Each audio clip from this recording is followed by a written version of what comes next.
Olá, isso aqui vai para os gestores.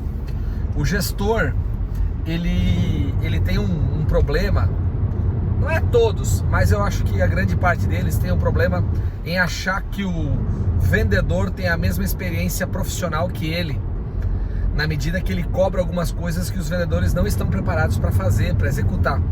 Eu vou te dar um exemplo. Os nossos vendedores não prospectam, Marcos. Eles não vão atrás de novas oportunidades. Mas talvez eles não conheçam o teu produto, talvez eles não conheçam o cliente, eles não conheçam o público-alvo. Mas eles têm que conhecer, cara. Olha, vamos lá, vamos para a prática. Vendedor gosta de ter pedidos prontos, tá? O que quer dizer isso? Vendedor gosta de atender cliente que já compra. Isso é muito mais fácil você bater a meta, pelo menos no pensamento do vendedor. Ele vai atender os clientes que já são da empresa, que já estão acostumados, que sabem o que querem, que conhecem as regras da empresa e assim por diante. Ou seja, é a lei do mínimo esforço.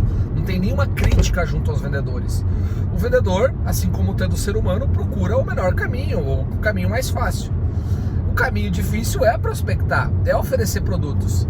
E aonde está o gestor nessa hora? Ele está como um coach, sentado ao lado ou visitando ao lado do seu representante, do seu vendedor, para ensiná-lo, para orientá-lo, para mostrar como é que se faz? Ou ele só está falando na sala de reunião e mandando áudio dizendo que tem que fazer as coisas? Ele precisa ser o tutor dessas pessoas, ele precisa ensinar e precisa especialmente mostrar como se faz.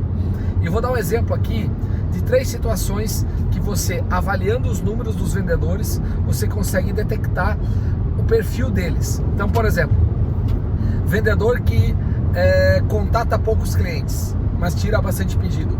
Ele está atendendo uma carteira passiva, uma carteira receptiva, ou clientes compradores.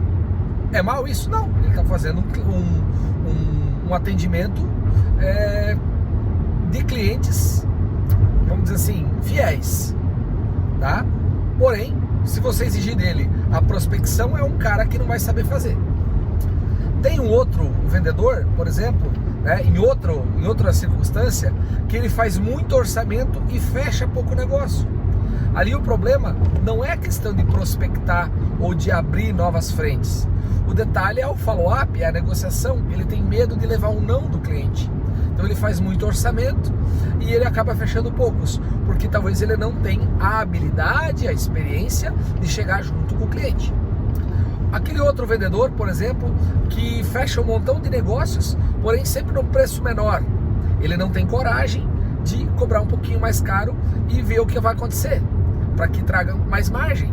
Talvez ele não está sendo elogiado, recompensado quando ele faz uma venda dentro da margem cheia. Então o gestor, ele precisa estar atento aos detalhes do negócio. E muitas vezes ele está lá na sala, vendo gráfico, vendo PowerPoint, está tudo certo isso aí. O problema é que ele passa a maior parte do tempo nesse ambiente e esquecendo que o campo de batalha, que é o telefonema, que é a visita, que é o tete-a-tete com o cliente, isso é uma coisa que não se faz. Pelo menos habitualmente eu não tenho visto. A maioria dos gestores ou estão liberando pedidos ou eles estão focados na estratégia, na análise, mas pouco na efetivação junto com a equipe. E a equipe está solta. Fala, mas esse é o serviço de supervisor. Chame do que você quiser, supervisor, gerente, diretor. O que acontece é o seguinte: toma que o filho é teu e se vira para bater a meta. Tá certo? Tá certo. Se nós tivéssemos vendedores raízes, que vão lá e buscam o resultado. Nós hoje temos vendedores parafuso de gelatina. Ou seja, são vendedores que a qualquer pressão eles já vão se desmanchar. Então você precisa ser o psicólogo dessa gente, para ajudar eles a tornar um resultado mais consistente, mais agressivo. Senão as suas vendas vão oscilar conforme o mercado. Então, se você tem um tipo de problema desses, é porque sua venda está oscilando. O mercado sobe, a sua venda sobe. O mercado cai, a sua venda cai. Faltou material no concorrente, sua venda sobe. E assim por diante. Ou seja, margens e vendas, elas não podem estar apenas atreladas aos movimentos do mercado em geral. Elas têm que ser intencionais dentro do negócio. E para isso o gestor tem que estar acompanhando de perto a equipe. É claro que nem todos os vendedores são parafusos de gelatina. Vários fazem a coisa certa, mas eu diria que menos de 20%. Tá? Para você que é vendedor, tá escutando isso, falar, nossa, ele acha que todo mundo é assim. Não, não é todo mundo assim. Porém, muitos vendedores hoje precisam ser treinados de como vender. Eles não sabem. Eles apenas fazem um orçamento e tiram um pedido para o cliente. Essa é a realidade. Ah, mas o meu vendedor tem que fazer diferente, porque eu estou exigindo, eu estou pagando. Não adianta. Se você não pegar na mãozinha do cara, não chegar junto, ligar e mostrar como se faz, como se negocia, nada vai acontecer. Vai trocar até gestor e a empresa não vai mudar. O processo começa lá de baixo.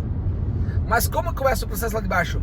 Muitos não querem se diminuir. Eu estou aqui na gestão, eu não vou sentar do lado do vendedor para fazer ele trabalhar ou ensinar ele a trabalhar certo. Ele que tem que aprender. Sim, mas vai ficar falando isso 20 anos. Você vai se aposentar falando isso. Que tal mudar de ideia e tentar ajudar esse pessoal? Porque se você ajudar eles, eles vão te ajudar. Tá certo? Um grande abraço aqui do Marcos do Queixada.